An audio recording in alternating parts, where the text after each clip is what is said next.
Hi, and welcome. You're listening to the X22 Report. My name is Dave, and this is episode 1338A, and today's date is July 21st, 2017, and the title of the episode is Money Supply Drops. Last time this happened, it ended in a disaster. Let's get into the economic collapse financial news. Now, it looks like the IMF is getting a little worried about Greece because, as we know, their debt cannot be sustained. They already written a report saying that it cannot be sustained whatsoever. And the executive board of the International Monetary Fund, well, they reached an agreement on the provision of a 1.6 billion euro, which is a $1.8 billion conditional loan to Greece. Now, the arrangement, which supports the authorities' economic adjustment programs, has been approved in principle, which means it will become effective only after the funds received. And, of course, Greece has to meet specific and credible assurances that they're going to reduce their debt, make it sustainable, and they're going to have to work through some of the economic programs, which means more austerity, selling off more of their assets, and basically doing whatever the bankers want. Now, it looks like they're saying, here's some funds because we're very worried that if we don't give you more debt, you will collapse. And if you collapse under our watch, everyone's going to point to us saying, wait a minute, you told us everything was fine. You told us by giving them more and more debt, their economy is going to improve. And if you notice, the central bankers, they will always give you more debt because if they don't, well, the whole thing just implodes. They need to keep this going, and they need to rob the country of all its real physical assets. And this is what we are seeing. This is what's in store for every single country who has a private Western central bank, which loans money with interest attached, which does not care about the economic condition of the country. All they care about is receiving profit from their debt. Now, here in the United States, we see that things, well, they are not improving whatsoever, and especially for GM. They have been whacked really hard. Now, remember, all throughout this last, 8 years or so, they've been telling us how great car sales are. It's incredible. Everything's fantastic. Sales are going through the roof. And again, we broke it down. They channel stuffed the dealership lots. Those counted as sales. And we knew that this was completely fake, phony, and false. Now, what has happened here is that U.S. car sales, they plunged by 19%. And in June, 38%. Now, the rest of the industry is down around 10% or so. Now, GM is losing ground in the entire industry-wide car sales arena. And what we're seeing right now is that the cars are stuffed into the lot. The lots have about 180 days worth of supplies. So GM is cutting production. They're laying off. They're closing plants, and they're looking to discontinue certain vehicles. The Chevy Volt, the Buick LaCrosse, the Cadillac CTS, the Cadillac XTS, the Chevrolet Impala, the Chevrolet Sonic. They're looking to basically get rid of these automobiles because it is just not worth it right now.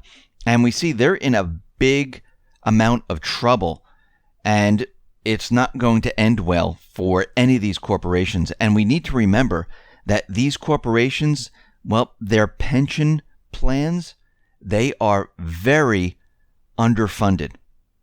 And we have a list here of the most underfunded corporate pensions. Now, when we look at this, we have to remember that these pension plans, as of the end of 2016, 90% of the top 200 corporate pensions in the S&P were underfunded to the tune of about $382 billion. Delta Airlines, 49.4%. American Airlines, 58%. Procter & Gamble, 59%. Parker Hannifin, 62%. First Energy, 65%. DuPont, 67%. General Electric, 67%. And when you look at this, you can see a lot of these corporations, their pension plans are underfunded, and they're going to be in a lot of trouble as we move forward. This individual, Larry Burrell, who is retired and worked for the Ohio Iron Workers, well, his monthly take-home pension was cut by more than a half, from $3,700 to $1,600. Can you imagine the country where everyone's receiving a pension of $3,700, $5,400, $2,300, or whatever the amount is, and it is cut in half? What do you do to survive? Or maybe the corporation goes under and there's absolutely nothing for you. Well, this is what's being played out right now. And if we think about it, if we go back to 2007, going into 2008, 2009, where a lot of individuals, where they thought they had these pensions, who work for like GM and many other areas, all of a sudden their pension plans, dropped dramatically. And many people were very worried. Many people lost a lot of their money, especially, when they lost their jobs. They also lost their investments, their homes. This time around, as we can see, since this economy has been built on one gigantic illusion, it's not going to be any better. It's going to be that much worse. And we can see the central banks, what have they been doing? They've been propping up the stock market, making everyone think that the economy is doing well, thinking that all these corporations are doing very well. But most of these corporations, they don't have the sales. They're doing these tricky accounting methods to make everyone think that everything is fine. They're buying back their stocks. And when all is said and done, we're going to come to find out that most of this has been a lie. Now, they keep talking that, there's a lot of cash on the sidelines. We're just waiting for all this cash on the sidelines to be invested in the market, and everything is going to be fine. Well, there is no cash on the sidelines. There is nothing out there. What we're seeing right now is that private client cash, high net worth individuals, or those who still allocate capital to single stocks and ETFs on a discretionary basis, well, guess what? It is at a record low. It's around 10.4%. And if we go back to 2011, back then it was at 12%. Right before the crash, back in 2007, it was at 11%. It peaked in 2009 at 21% and dropped all the way down to 12% in 2011. Here we are in 2017. It's at 10.4%. Who's propping up the market? We know who it is. It's countries and central banks who are purchasing stocks. They have their own trading desks. We know that this is completely fake, phony, and false. Now, we're getting another indicator that we are entering this recession period. Now, I believe we've been in recession since 2016, the mid-2016 part of the year. And again, governments, the Fed, they don't admit to a recession. They will go back in time once the recession hits. Once we're in the recession, in the collapse, they'll go back in time and say, oh yeah, by the way, it started in mid-2016. But what we're seeing right now is that the growth in the supply of U.S. dollars fell again in May, this time to a 105-month low of 5.4%. The last time the money supply grew at a smaller rate was during September 2008 at a rate of 5.2%. The money supply metric used is an Austrian money supply measure. It's a metric developed by Murray Rothbard and Joseph Salerno, and is designed to provide a better measure than the M2. The Austrian measure of the money supply differs from the M2 in that it includes treasury deposits at the Fed and excludes short-time deposits, travelers' checks, and retail money funds. M2 growth also slowed in May, falling to 5.6%, which is a 20-month low.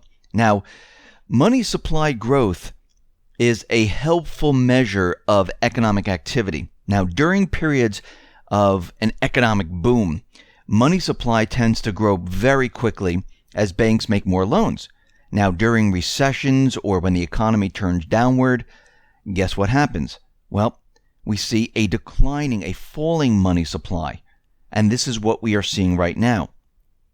And of course, thanks to central banks, money supply growth in recent decades has never gone into negative territory because they're able to keep it where it is. But it still shows us, as it continually drops and falls, that we are entering a recession. Now, loan growth also has not been this weak since April of 2011. Now, we're finding these similar trends in real estate loans and in consumer loans. So when you put all this together, this indicator is letting us know that we're already in a recession or we're entering a recession, because we've seen this before. And I'm going to say, since we've seen the money supply drop like it has, which is equivalent back to 2011, prior to 2011, 2009, 2010, this is showing us that we are already in a recession. And we are headed to this major collapse. So when we start looking at all these economic indicators and we're starting putting all of them together, we're starting to see a very clear picture that we're already in the middle of this recession, just that nobody wants to admit it. But this is where we are right now. Now, the central banks know this already, and they're very terrified that their one indicator that is tricking everyone is going to basically show everyone what's really going on. Now, what am I talking about? I'm talking about the stock market, the S&P 500, and all the other manipulated economic statistics that the government and the Fed uses where they can completely control it. Now, remember, last month, both Fed President Janet Yellen and ECB President Mario Draghi, they've issued somewhat of a hawkish statement only to turn around within, 48 hours, where they walked back their comments and they said, oh, no, we didn't mean that. First, it was the ECB President Mario Draghi, which claims that the ECB was considering gradually removing its stimulus programs.